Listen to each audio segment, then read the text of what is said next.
Have you ever wondered what happens when you pour salt into a cabbage? The N remedy not only helps you balance the gut flora, this is our first line of defense against toxins and harmful bacteria, but also acts as a colon cleanser and balances our immune system. This probiotic you can make at home helps reduce gas, bloating, constipation, diarrhea, and symptoms linked to Crohn's disease and ulcerative colitis. Some recent studies even show that this remedy helps people lose weight. Maybe this is the reason why I'm still in good shape, while I'm eating almost everything I want. Hi, I'm Dr. Nicole Appelian. I'm an herbalist, and I've studied plants and natural remedies for the past 20 years. I got my undergraduate degree at McGill University, my master's at the University of Oregon, and my PhD at Prescott College. But I was never afraid of dirt time. I've studied plants on the savanna and have lived and worked with one of the last remaining San Bushman tribes of the Kalahari. In 2015, I was among the first women to be selected for the History Channel's TV show, Alone. I then went on to survive for 57 days straight in the wild, with little more than my knife and the plants that I found there. But what I'm probably known best for is making powerful remedies. I want to share with you everything I've discovered about medicinal plants and guide you along the path to healing yourself naturally. Because as pills weaken or even fight the only one that can heal you, your inner doctor, some natural substances found in nature, even some of your backyard plants, are making him stronger. I sorted out only the most powerful medicinal plants, tinctures that really work, strong decoctions, infusions, salves, extracts, syrups, poultices. I edited all my manuscripts with all the plant knowledge I've gathered over the last 20 years and placed them in one book so that you can take advantage of them.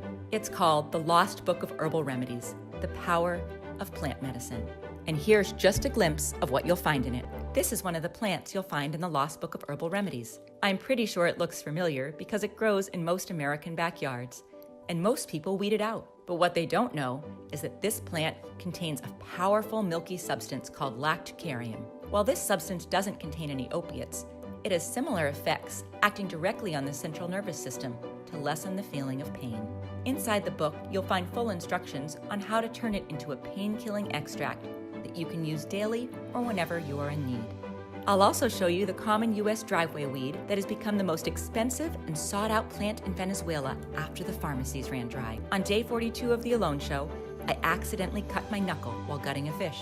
The wound was very deep and most likely would have gotten infected.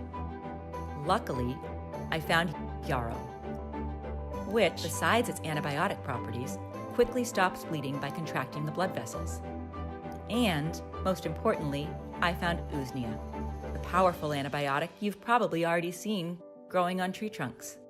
I dressed my wound for 3 days with these, and it healed so well that now you can barely see the scarring. If you ever have to go out foraging, will you know which one of these plants is edible, which one is a remedy for high blood pressure and tension, and which one is poisonous? The Native Americans knew all too well, and probably our grandparents did too. But very few people nowadays could give the correct answer. As a survivalist, I can tell you that this kind of skill will set you apart from your group during dark times, and will probably turn you into their guide, or even their savior. No matter where you live in America, there's a source of water nearby, and when there's water, there are cattails. If you find cattails, you'll have everything you need for survival: water, food, shelter, and fuel. You probably already know cattails are edible, but few people know what is probably the most important thing about them: the jelly-like substance that grows between its leaves. It is very good for severe skin infections and one of the best cures for nail and foot fungus. On a different note, this gel is the only part of the cattail that is widely considered to be inedible. It's not poisonous, so why?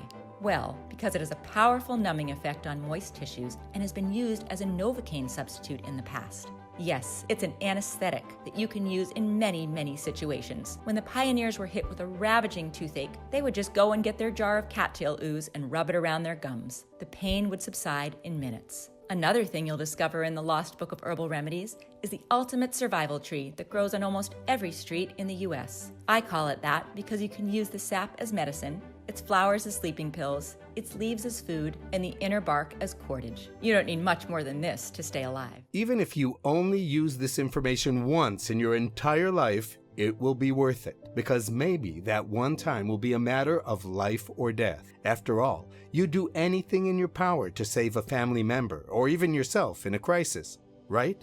Now's the time to think for yourself, to act according to your own judgment, to be entirely self-reliant.